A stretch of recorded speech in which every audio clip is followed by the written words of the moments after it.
আসসালামু আলাইকুম। আজকে দেখাবো একাদশ দ্বাদশ শ্রেণীর কমপ্লিটিং সেন্টেন্সের একটা rules. It is high time যুক্ত যে কোনো সেন্টেন্সের যদি আমি কমপ্লিটিং করতে চাই তাহলে সাবজেক্ট প্লাস ভার্ব টু হয়। কি হয়? Subject plus verb to. মানে প্রথম অংশ যদি তোমার যেটাই থাকুক, পরের অংশটুকু কি হবে? পাস্ট ইনডিফিনিট হবে। মনে থাকবে পরের অংশ কি হবে? Past indefinite. তাহলে দেখো ইট ইজ হাই টাইম, এটাই উপযুক্ত সময়, এটাই উপযুক্ত সময়। খেয়াল করে দেখো এইখানে সাবজেক্টটা কি আছে? It is high time. Subject তুমি তোমার ইচ্ছা মতো বসাতে পারবা। যেমন আমি এখানে যদি বসাই তাহলে লিখতে পারি যে উই, বলছিলাম কি সাবজেক্ট প্লাস ভার্ব টু হয়। সাবজেক্ট প্লাস কি হয়? ভার্ব টু হয়। We changed our eating habit বা bad habit.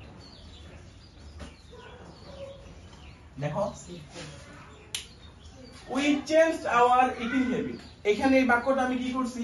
It is high time যুক্ত সেন্টেন্সগুলা সাবজেক্ট প্লাস ভার্ব টু হয়। সাবজেক্ট প্লাস ভার্ব টু হয়।